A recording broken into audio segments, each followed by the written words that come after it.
الحياة بقت أقل حياة باهتة أو خافتة، وكأنها نموذج للحياة، حاجة كده زي ال 14 يوم تجربة اللي بيفتحوا لك شوية حاجات أقل من اللي ممكن يفتح لك باقي الباكج. يعني أنت عايش بتمشي في الدنيا وبتتحرك وبتصحى وبتنام وبتروح شغلك أو جامعتك وبتعمل كل حاجة، بس ديب انسايد يو مش حاسس بحاجة، كأنك بتتحرك بس فعليا مش بتتحرك، كأن مخك مسحوب منك وموجود جوه حاجة مقفول عليها. بتلاقي نفسك عديت بالدنيا، مشيت في العالم، شفت حاجات، بس هل هي دي الحياة؟ هل هي دي الحياة من الأعماق؟ هل عشت الحاجات فعلا؟ ولا كأنك ما دخلتش البحر، ما نزلتش الحياة فعليا؟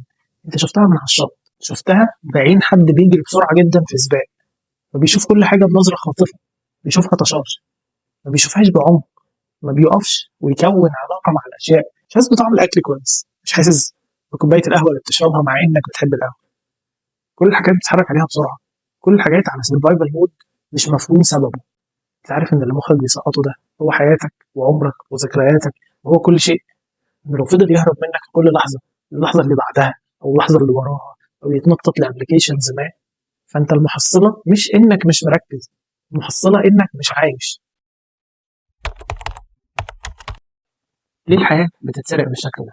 الحياة بتتسرق لما قدرة المخ على استقبال الحياة وعلى الاستمتاع بيها والتركيز في اللحظة بتقل، وده بيحصل من خلال الحاجات اللي أنا هقولها لك دلوقتي. أولا، الكم الهائل اللي بيتعرض للمخ من المعلومات يوميا. مخك مش مجرد بيستقبل معلومات، مخك مع كل معلومة بيقف قدامها بملايين الأسئلة، كأنه بيعمل سكان لكل حاجة بتعدي عليه من أول ما بتصحى. يبتدي يحاول يفسر هو إيه بيحصل، إيه بيحصل في جسمك حتى، إيه بيحصل في قعدتك، في طريقتك وأنت بتسمع الأغنية الحزينة دي.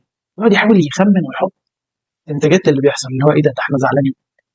ثانيا، مفيش أي بريك لمخك، يعني أنت تفضل تديله حاجات يعمل لها سكاننج طول اليوم بدون توقف، وبالتبعية الحاجات بتترمي جوه مخك كأنك بترمي حاجات جوه دولاب وعمال تحط وتراكم فيه حاجات من غير ما يبقى في وقت نقف عندها ونعمل لها بروسيسنج، نقف عندها ونحلل البيانات اللي عمال تدخلها دي ونرتبها ونطلع منها بمعنى او نطلع منها بنتائج ما. ثالث حاجه انك خلاص شطبت علم، كان في حاجه كنت بتتدرب عليها زمان وبطلت، وبالتبعيه قدراتك فيها قلت. زي اي لاعب معتزل كان بيلعب كوره زمان فكان لعيب وبيقدر يجري وبيتحرك، وبعد الاعتزال بطل لعب كوره تماما فقدراته قلت. ايه الحاجه اللي قلت وبالتبعيه قللت شعورنا بالحياه ككل؟ التركيز. انت زمان كنت بتركز وبتمارس التدريب اليومي على فعل التركيز. وقت ما كنت بتتعلم كنت بتضطر انك تحاول تبقي وعيك مركز في موضوع معين لاطول فتره ممكنه. تيجي النهارده ركزت شويه، بكره ركزت شويه، بعده ركزت شويه. ده عباره عن تدريب انت عمال تعمله طول الوقت. التدريبات دي كانت بتساعدك انك تفضل يقظ الذهن ويفضل مخك قادر يركز على الموضوعات. انت على ناحيه تانية بقيت تتدرب على التشتت وبطلت تماما تتدرب على التركيز، وده قلل قدرتك على انك حتى تحس بالحاجه او تبقى مايندفul بلحظه معينه وتبقى واعي وموجود جواها. رابع سبب ويمكن اخطرهم بالنسبه لي هو الطبيعه الاستهلاكيه للعالم اللي احنا بنعيش فيه. الطبيعه الاستهلاكيه اللي عايزاك طول الوقت تبقى مستهلك، طول الوقت تبقى بتشتري حاجات جديده، وانت بصفتك زبون دائم للراسماليه انت محتاج تاخد قرارات شراء بحاجات انت مش بالضروره محتاجها. وعشان اقنعك تشتري حاجه مش محتاجها انا محتاج ادخلك جوه قصه. فكل حاجه انت محتاج تشتريها لانك زبون طول الوقت بقيت محتاجه منك دراسه، بقيت محتاج تقعد تفكر وتركز وتاخد قرارات لان انت هتشتري ده ولا لا. فبقيت مصاب بحاله الديسيجن فاتيج او التعب الناتج عن تكرار الكم الهائل من القرارات اللي محتاج تاخده يوميا. انت زمان كل اللي هتحتاج له انك تاكل وتشرب ومكان تعيش فيه، ويمكن المكان اللي هتعيش فيه مش تقعد وقت طويل قوي تختاره. دلوقتي ابسط عمليات الشراء بقت محتاجه ان انت تمسك ابلكيشن تتعرض لكم من المعلومات وتبتدي تفاضل ما بين الابلكيشنز وما بين السرعه وما بين جوده الحاجات. نفس الحكايه لو انت رايح مطعم، انت رايح مطعم عشان تاكل، كان من زمان ده فعل بسيط جدا، هتختار اقرب مطعم وتروح تاكل فيه، المطعم بيعمل حاجه اللي تحبها وتروح تاكل. لا دلوقتي انت بقيت بتعدي بكم هائل من المعلومات قبل ما تروح تاكل في المطعم ده، تعدي بكم هائل من القرارات. بقيت محتاج تبص على المطعم، تاخد ريفيوز وتبص على اراء الناس اللي كاتبينها على البيج بتاعت المطعم وتبص على الماب اللي هتوصلك بالطريق. كأن العالم الرأسمالي ده فتح كم كبير من الماركت جوه مخك، وبأحدث التقنيات اللي بتخاطب السب كونشس عندك، اللي عماله تخلق لك احتياجات وتخلق عندك مشاعر تحاول تشبعها بمنتجات كتير جدا وملهاش نهايه. بقى العالم بيحط دماغك جوه ماركت كبير وبيدخل عليك كل الناس اللي عايزه تبيع حاجات، وكلهم بيندقوا على الحاجات بتاعتهم جوه دماغك بشكل يخليك صعب معاك تركز في اي حاجه ثانيه.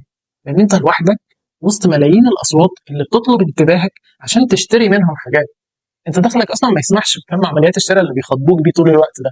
دلوقتي بقيت تتخيل ان كل شخص ماشي في حياته ومعاه مجموعه كبيره من البائعين كلهم عمالين يشدوه من هنا ومن هنا ويحاولوا يكلموه طول الوقت. وهيعيش امتى؟ وبطبيعه الحال دي حياه مسروقه. ازاي نرجع نعيش بشكل طبيعي بعد اللي بيحصل ده كله؟ ازاي نرجع قدره المخ على استيعاب الحياه؟ انك ترتاح. الانسان محتاج يرتاح، محتاج يكون في يومه وقت ما بيتلقاش فيه معلومات ولا حد بينده عليه ولا حد بينده على انتباهه ولا حد بيطلب منه حاجه. يقعد جزء من الوقت في يومه ما بيتلقاش معلومه من حد. موضوع انه نون ستوب اوبريشنز ده موضوع مرهق ومجهد ومش طبيعي. لازم الانسان يرتاح شويه. من غير لياقه ذهنيه مفيش قدره على الحياه او الاستمتاع بيها ولا هتفتكرها. وعشان ده ما يحصلش محتاج ترجع تتمرن. تتمرن ايه؟ تتمرن على انك تركز. وعشان تتمرن على انك تركز وتحاول تبقي وعيك في موضوع معين لمده طويله، انت محتاج تبقى طول الوقت بتحاول تتعلم حاجه. وده بيطور قدرتك الذهنيه على انك تستقبل معلومات وتحاول ترتبها وتحاول تخرج بيها بمعنى وتفتكره. شوف ايه من اهتماماتك انت جاهز تعرف عنه اكتر، وحاول طول الوقت تبقى بتتعلم حاجه.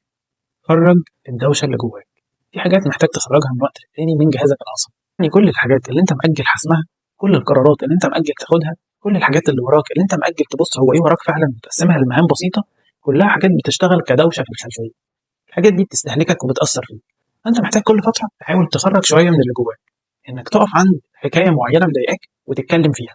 ممكن بس تحكيها لحد، تخرج بره كونها حكايه على بعضها موجوده في مخك بس مش محسوبه ومش واضحه، وتكتسب الوضوح ده لما تحكيها لحد. تخرجها في طريقه جورنالينج، وانك تكتب مشاعرك وتكتب افكارك، انك حتى تخطط للي جاي من حياتك وتكتب افكارك على الورق. كل ده بيخلصك من الزحمه اللي جوه دماغك وبيخلي دماغك اخف. مهم انك تكون بتحاول من وقت للتاني تراجع هو ايه القناعات بتاعتك وايه الافكار اللي انت مؤمن بيها وماشي وراها ليه. عشان احنا زي ما قلت لك في عالم استهلاكي كل هدفه انه بيتعامل معاك كزبون دائم طول الوقت. حتى كتير من مشاعرك زي انك تكون حاسس بالتقصير لمجرد ان انت مش قادر تجيب منتج معين لاولادك ممكن ما يكونش حقيقي. انت مش مقصر ولا حاجه، انت بس خاضع لعمليه ابتزاز عاطفي تحاول تقنعك بشيء عشان تشتري. حاول تفكر وتقف عند الاشياء. ما نبقاش بنرمي الحاجات جوه دماغنا وخلاص، والحاجات بتعكس مشاعر معينه فنلاقينا بنتحرك وبنتصرف على اساسها وهي مش حقيقيه. كل ما بتخرج دوشه اكبر من دماغك كل ما بتبقى اخف وقادر تتحرك في الدنيا بشكل احسن وبوضوح اكبر. والكلاريتي هنا مهمه جدا. وانك تخرج شويه للعالم من وقت للتاني تبقى بتشوف الدنيا. لو بتتمشى يوميا او بتروح اماكن على فترات متقاربه ده بيديلك احساس بالحياه يخليك تتنفس، يخلي الدنيا بالنسبه لك ابسط واسهل. مهم انك ما تحبسش نفسك جوه دماغك ولا جوه اوضتك. انك تخرج تعمل حاجات جديده طول الوقت، تلعب رياضه. مهما حاولت ان انا ما اقولش الرياضه ضمن الموضوع لازم هتيجي. الرياضه بتخليك تنظم حياتك وبتنظم نومك. لما بتلعب رياضه ده بيساعدك انك تكون حاسس بايه بيحصل حواليك اكتر، بيديلك قدره اكبر على الحركه وبيديلك قوه اكبر على ممارسه الحياه. لو انت عايز تحس بالحياه اكتر محتاج تلعب رياضه. نومك هيتحسن، جسمك هيبقى اقوى، وتبقى اقدر على انك تخوض تجارب في الحياه، وتبقى اكثر ثقه في قدرتك على انك تخوض تجارب في الحياه. اخيرا انا ما كانش هدفي النهارده خالص اقول ان الحياه نفسها وحشه او صعبه. انا هدفي اقول اننا نقدر نخليها احسن، واننا نقدر نعيشها بشكل افضل، وانه مش مطلوب مننا نكون مسحولين بالشكل ده ولا نكون بنتسرق بهذا القدر، وانه ممكن الحياه تبقى ابطا وتبقى ذات معنى، واننا نعيشها فعلا ما تعديش علينا وخلاص.